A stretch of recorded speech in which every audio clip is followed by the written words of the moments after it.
দর্শক, একদিকে যখন আমরা দেখছিলাম সাবেক প্রধানমন্ত্রী, ক্ষমতাচ্যুত প্রধানমন্ত্রী শেখ হাসিনার আন্তর্জাতিক গণমাধ্যমে নানা ধরনের সাক্ষাৎকার, নিজের লেখা, দ্য উইকের মতো সাপ্তাহিক পত্রিকা, যেটা আমেরিকা এবং ইংল্যান্ড দুই দেশ থেকে যৌথভাবে প্রকাশিত হয়, সেই পত্রিকাতে শেখ হাসিনা নিজে প্রবন্ধ লিখলেন।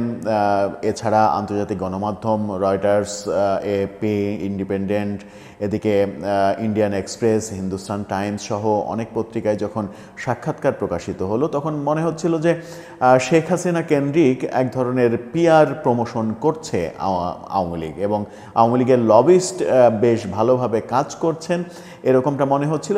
আবার অনেকে সমালোচনা করছিল যে আওয়ামী লীগ যখন লবিস্ট দিয়ে এই আন্তর্জাতিক মিডিয়ায় প্রভাব বিস্তার করার ক্ষেত্রে সাকসেসফুল একটা ব্যাপার দেখালো, তখন বাংলাদেশ সরকার, অন্তর্বর্তীকালীন সরকার সেই কাজে ব্যর্থতা দেখাচ্ছে কিনা, বাংলাদেশের সরকারের প্রেস উইং সেই ব্যাপারে ব্যর্থতা দেখাচ্ছে কিনা। এবং অনেকে তো সমালোচনা করেন যে বাংলাদেশ সরকারও প্রেস উইংয়ের মাধ্যমে এই ব্যাপারগুলোতে লবিস্ট ব্যবহার করে কখনো কখনো।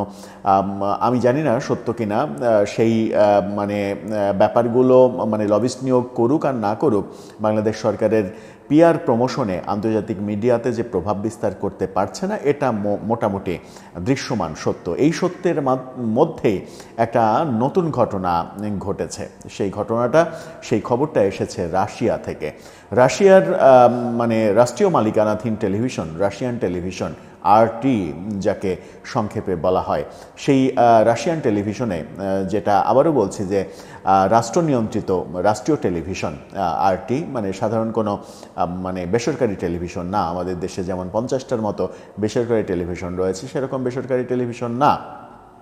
সেই রাষ্ট্রীয় টেলিভিশন আরটিতে এবার সাক্ষাৎকার দিয়েছেন আওয়ামী লীগের নেতা এবং সাবেক সরকারের শিক্ষামন্ত্রী মহিবুল হাসান চৌধুরী নওফেলও এই পিআর প্রমোশনে নেমে পড়েছেন, এরকমটাই দেখা যাচ্ছে। রাশিয়ান টেলিভিশনে আরটিতে যখন তার সাক্ষাৎকার প্রকাশিত হলো, সেই সাক্ষাৎকারে তিনি সব ভয়াবহ অভিযোগ করছেন। শেখ হাসিনা সরকারের পতন কেন হলো, এর পেছনে কারা ছিল, রাশিয়ার সঙ্গে বাংলাদেশের সম্পর্ক আমেরিকা ভালো চোখে দেখেনি, কি করেছিল আমেরিকা, এই সব ব্যাপারগুলো তিনি তুলে আনার চেষ্টা করেছেন এবং আরটির সাক্ষাৎকারে এই ব্যাপারগুলো উঠে আসতে দেখলাম। আমার মনে হয় যে আওয়ামী লীগ পিআর প্রমোশনে এবং তাদের লবিস্ট ফার্ম যেটা কাজ করছে, তারা বোধহয় আর এক ধাপ এগিয়ে গেল। এই আরটিতে সাক্ষাৎকারকে কেন্দ্র করে আরটি যে অনলাইন, সেই অনলাইন 2 কিস্তিতে মহিবুল হাসান চৌধুরীর এই সাক্ষাৎকারের ব্যাপারটা তাদের অনলাইনে তুলে এনেছে এবং 2 কিস্তিতে আলাদা আলাদা শিরোনামও করেছে। তারা কি বললেন মহিবুল হাসান চৌধুরী আরটিতে, রাশিয়ান যে রাষ্ট্রীয় টেলিভিশন, সেখানে এই বলাকে আমরা কিভাবে বর্ণনা করতে পারি? রাশিয়ান রাষ্ট্রীয় টেলিভিশন কেন আওয়ামী লীগকে এত বড় একটা সুযোগ দিল, সেই প্রসঙ্গগুলো নিয়ে আলোচনা করে বোঝার চেষ্টা করব এই ভিডিওতে। থাকবেন পলিটিক্স টিভির নিয়মিত আয়োজনে।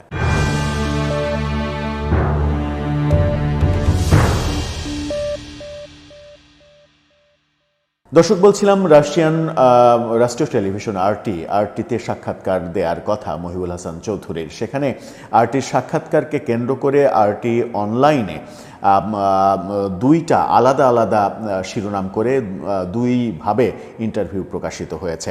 একটা শিরোনাম করা হয়েছে তৎকালীন 2024-এর যে বৈষম্যবিরোধী আন্দোলন, সেই আন্দোলনের একটা ছবি দিয়ে শিরোনাম করা হয়েছে ইউএসএআইডি, অর্থাৎ ইউএসএইড বলে আমরা যাকে চিনি, USAID and Clintons behind Bangladesh government overthrow ex minister. অর্থাৎ তিনি একেবারে স্পষ্ট করে বলতে চাচ্ছেন যে বাংলাদেশে যে কাজ করত ইউএসএআইডি, আমেরিকান বেসরকারি সংস্থা, তারা এবং ক্লিনটন পরিবার এই শেখ হাসিনা সরকার পতনের পেছনে অর্থনৈতিকভাবে কাজ করেছে। এই দুটো জায়গায় সবথেকে বড় ভূমিকা পালন করেছে। এছাড়া আরেকটা শিরোনামে যেটা বলছে, প্রোটেস্টের ছবি দিয়ে সেখানে করা হয়েছে, শিরোনাম করা হয়েছে আলাদা, US went after Bangladesh government over reluctance to condemned Russia ex minister. এখানেই ভয়াবহ ব্যাপারটা, রাশিয়া প্রসঙ্গে আমেরিকার যে অবস্থান এবং বাংলাদেশ কিভাবে রাশিয়ার বিপক্ষে যেতে বাধ্য করতে চেয়েছিল সেই ব্যাপারটা বলার চেষ্টা করেছেন। এই অভিযোগ যদি সত্যি হয়, আমার মনে হয় যে মানে আমেরিকার তৎকালীন গভর্নমেন্ট জো বাইডেন, ক্লিন্টন প্রশাসন এই ব্যাপারগুলো নিয়ে রাশিয়া খুব গুরুত্ব দিয়ে ভাবছে এবং রাশিয়ার এই ব্যাপারটার কারণেই হয়তো রাশিয়া রাষ্ট্রীয় টেলিভিশনে আওয়ামী লীগের এই নেতা, সাবেক মন্ত্রীকে সাক্ষাৎকার দেওয়ার সুযোগ দিয়েছে। কি বললেন সাক্ষাৎকারের অংশবিশেষও আপনারা একটু দেখে নিতে পারেন। আমরা অন ভয়েস শোনাতে পারবো না কপিরাইটের কারণে, আপনারা মানে সাক্ষাৎকারের অংশবিশেষ ভিজুয়ালি দেখে নিতে পারেন যে এই সাক্ষাৎকারটা তিনি দিয়েছেন।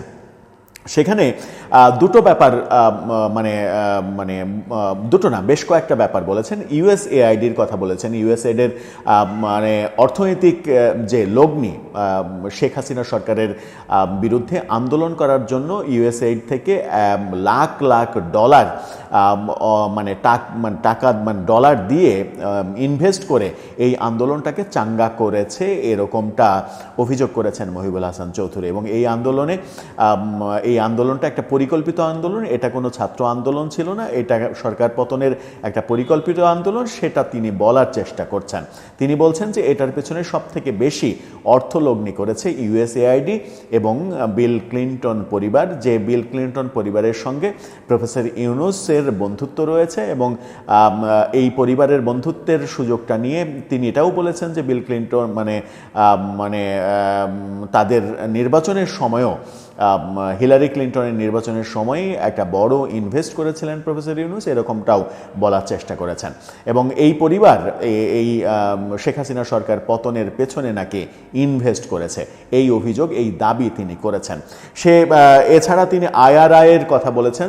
আমেরিকার বেসরকারি প্রতিষ্ঠান আইআরআই কদিন আগেই বাংলাদেশের নির্বাচনকালীন সময়ে আইনশৃঙ্খলা পরিস্থিতি ভালো থাকবে না, এখন সেরকম উদ্বেগ দেখা যাচ্ছে, এরকম একটা প্রতিবেদন পেশ করেছিল বাংলাদেশ সরকারকে আইআরআই থেকে। আইআরআইয়ের এই প্রতিবেদনের সঙ্গে সরকার একমত পোষণ করেছিলেন এবং ইন্টারেস্টিংলি এই একমত পোষণ করা এই প্রথম কোনো বিদেশি প্রতিষ্ঠানের অবজারভেশনের প্রতি সরকার একমত পোষণ করেছিলেন, সেটাও দেখেছি। সেই আইআরআইকেও দোষারোপ করেছেন এবং এটার পেছনে, সরকার পতনের পেছনে তারাও নাকি ভূমিকা রেখেছে, এটা দাবি করেছেন।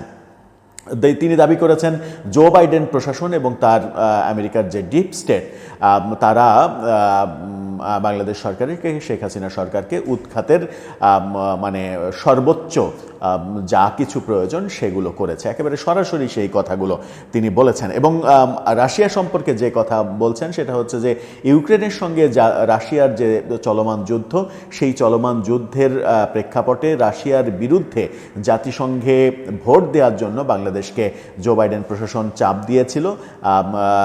জাতিসংঘে যে ভোটাভুটি, সেই ভোটাভুটিতে রাশিয়ার বিপক্ষে যেন বাংলাদেশ অবস্থান নেয়, সেই চাপে বাংলাদেশ নতি স্বীকার করেনি। সেই সময় সবার সঙ্গে বন্ধুত্ব, কারোর সঙ্গে শত্রুতা নয়, বাংলাদেশের যে পররাষ্ট্রনীতি, সেই পররাষ্ট্রনীতি অবলম্বন করে জাতিসংঘের সেই ভোটদান কর্মসূচি থেকে নিজেদেরকে বিরত রেখেছিল বাংলাদেশ।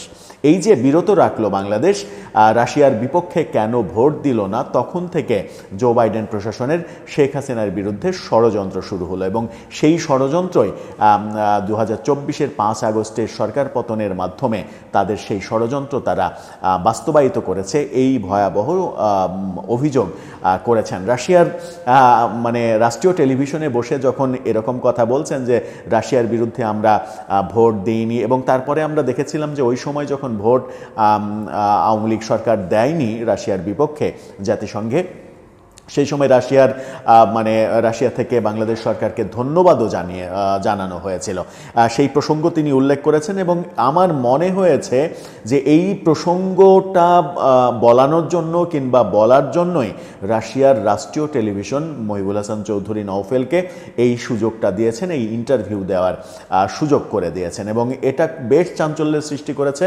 কারণ বেসরকারি যে কোনো টেলিভিশনে একটা ইন্টারভিউ দেওয়া টাকা পয়সা খরচ করলে হয়তো সেটা সম্ভব, অনেকেই বলতে পারেন যে এটা একটা বিগ ইনভেস্টমেন্টের ফসল, কিন্তু রাশিয়ার রাষ্ট্রীয় টেলিভিশন যেটা সরকার নিয়ন্ত্রণ করে সেখানে যখন আওয়ামী লীগের পতিত শক্তি যারা সেই সরকার থেকে পতন হওয়ার পরে তার একজন এক্স মিনিস্টার সেখানে সাক্ষাৎকার দেবেন এবং আওয়ামী লীগের হয়ে পিআর করবে রাশিয়ার রাষ্ট্রীয় টেলিভিশন, এটা কিন্তু খুব একটা স্বাভাবিক ঘটনা নয়।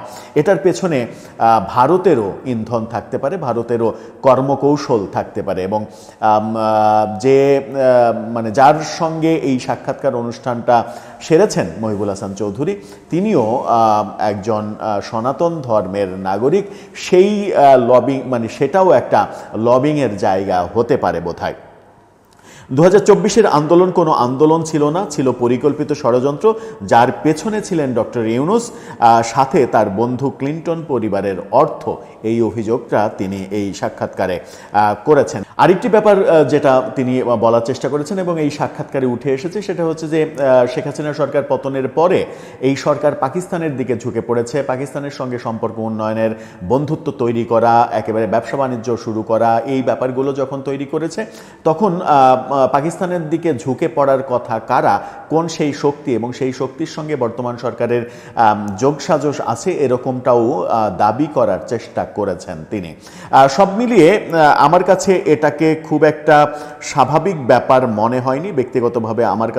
আমার কাছে মনে হয়েছে এটা আওয়ামী লীগের একটা গত 15 মাসে আওয়ামী লীগের একটা বড় লবিংয়ের ফসল রাশিয়ার রাষ্ট্রীয় টেলিভিশনে আওয়ামী লীগের একজন সাবেক মন্ত্রীর সাক্ষাৎকার দেয়া।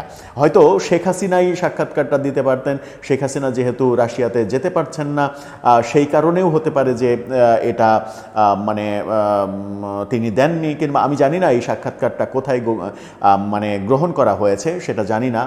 রাশিয়ার টেলিভিশন ইচ্ছা করলে তো ভারতে এসেও সাক্ষাৎকার নিতে পারে, যেহেতু রাশিয়া ভারত খুবই ভালো বন্ধু এবং রাশিয়া ভারতের এই বন্ধুত্বই এই ব্যাপারে ভূমিকা রাখলো কিনা, ভারত সরকার এই ব্যাপারে ভূমিকা রাখলো কিনা সেটা একটা বড় প্রশ্ন। দর্শক, আপনার কাছে কি মনে হয় রাশিয়ার রাষ্ট্রীয় টেলিভিশনে এই সাক্ষাৎকার, এর পেছনে কি নরেন্দ্র মোদীর একটা বড় হাত রয়েছে?